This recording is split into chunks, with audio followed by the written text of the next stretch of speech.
ኢየሱስ ኮምቹ ከረንኩ ናፍዘቴ ፈከ ከበላው ወንድሜ መብላታችን ሶሪ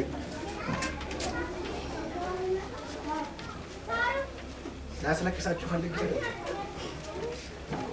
አባት የለም እናት የለም ጠዋት ሳንበላን የመጣ ነው። መጀመሪያ ስለ ሕፃናቱን አጀማመራችን ብዙ ጊዜ እናወራለን። ሁሌ ይሄን ነገር ስናወራ ሁንዳፍ ይሄን እየሰራ ነው ወይ እንዲህ ያደረገ ነው ለማለት አይደለም። አይ ቲንክ ከ3 ዓመት በፊት ወይ 2 ዓመት 3 ዓመት አካባቢ ነው የተማሪዎች ምገባ መንግስት አስጀምሯል በየትምህርት ቤት። አንዳንድ ቦታ ግን አልተጀመረም ነበርና እሱን ለማስጀመር አካባቢ ያለው የመንግስት ስራ ኃላፊዎች እየዞሩ እርዳታ ይሰበስቡ ነበር ስፖንሰር ለማስጀመር። አጋጣሚ እኔም እድል አገኘሁኝና መጡ። አንተም እየተንቀሳቀስክ ነው አግዘን አሉኝ። የሚችለውን ሁሉ አደረኩ ማለት ነው። አጥቂት 15 ቀን በኋላ የሚገባ ፕሮግራም በትልቅ ሴሬሞኒ እንዲጀመር አደረጉ። እኔም እንደ ክብር እንግዳ አርጎ ጋበዙኝና ሄድኩ ማለት ነው። 6 ሰዓት ወደ 6 ተኩል አካባቢ ተማሪዎች ከክፍል ወጥቶ በሰልፍ ምግብ ያነሳሉ። ምግብ እያነሱ ደስ እያላቸው ይበላሉ። በቃ መሀል እየገባን ብሉ እያልን እንቀምስ ነበር ማለት ነው።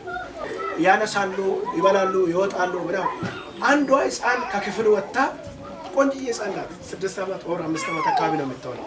ትክክለኛውን ባላውቀው ከክላስ ወጣ ወደ ምግብ ማንሻ ቦታ ስትደርስ አያታለሁ፣ እከታተላለሁ ከሰዎች መሀል ምግብ ታነሳና ተማሪዎች እንዲቆጭ ብሏል። ከተማሪዎች ተለይታ ከኋላ ላይ ቁጭ አለች። እነዚህ ብዬ እከታተላለሁ። በቃ ትኩረት ይቷራል።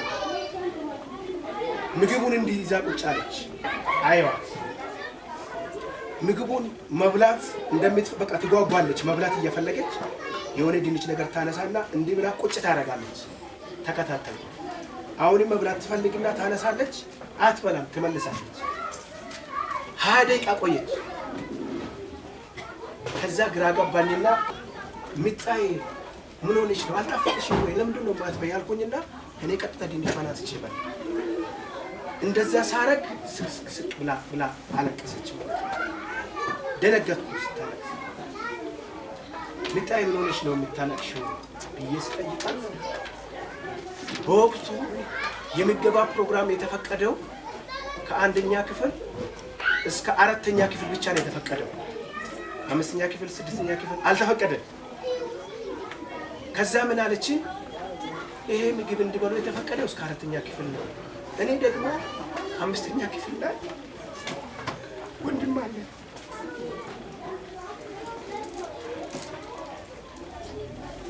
እኔ ከበላው ወንድሜ መብላታችን ሶሪ ላስለቅሳችሁ ፈልጌ አባት የለም እናት የለም ጠዋት ሳንበላን የመጣ ነው። እነሱን ጠብቄ ከሱ ጋር ይበላ ነው አለች።